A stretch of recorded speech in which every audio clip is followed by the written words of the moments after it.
One unexpected expense, and your entire month is destroyed. That is the reality for most students right now. The fix is a $1,000 emergency fund. Think of it as a shield between you and financial disaster. And I am going to show you the 4-step system to build it even on a student budget. Even if you are starting from absolute zero. First, what is an emergency fund exactly? It is money you set aside and touch only for true emergencies. Car breaks down, medical bill, lost your job, real emergencies. Concerts, shopping, takeout, not emergencies, not even close. Why $1,000? Not $5,000, not $10,000. Because 80% of real student emergencies cost under $1,000. It is achievable, it is not overwhelming, and it actually gets done. It is also the foundation. Everything else, investing, savings goals, builds on top of this.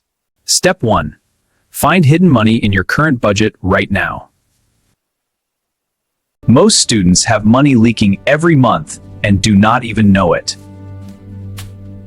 Open your bank app, check every recurring charge, right now. 3 forgotten subscriptions at $8, $12, $15.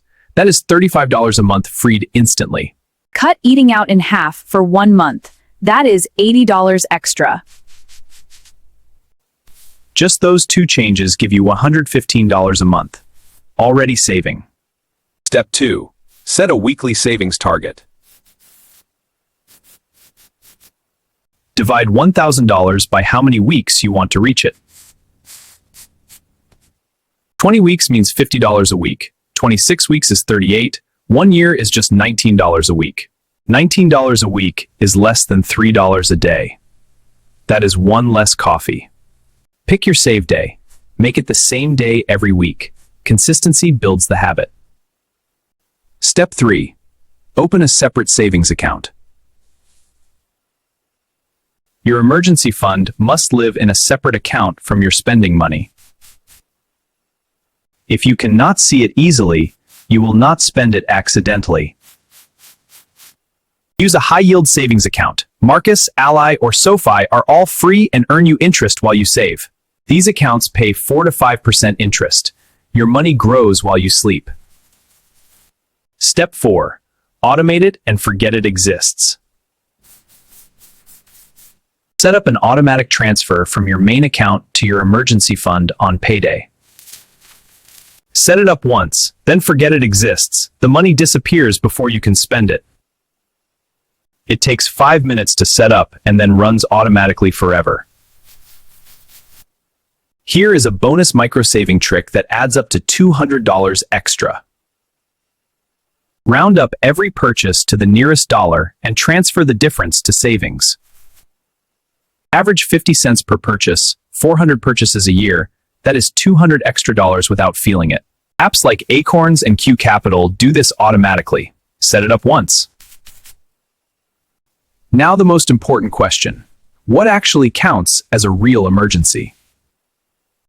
Car breaks down, medical emergency, sudden job loss. These are real emergencies. New phone upgrade, holiday gifts, a cheap flight deal. These are not emergencies. The rule is simple. Ask yourself, would I be in serious trouble if I do not fix this today? If yes, it is an emergency. Protect it. It is a safety net, not a piggy bank. Protect it. It is a safety net, not a piggy bank. Until it is back to $1,000, it becomes your #1 financial priority again. This is the cycle. Use it when needed. Rebuild it fast. That is financial resilience.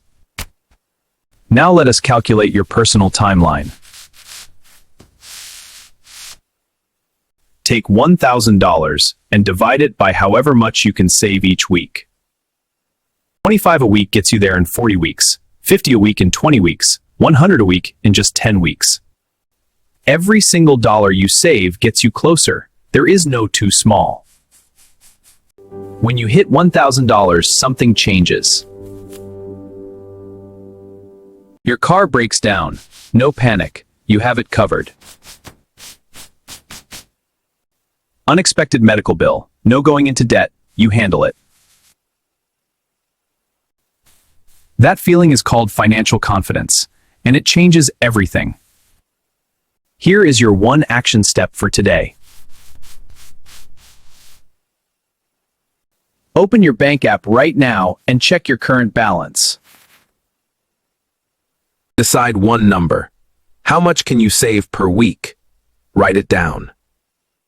Drop that number in the comments, even if it is $5 a week. No judgment. I read every single one. Subscribe for a new money tip every single week. You have got this. See you in the next one.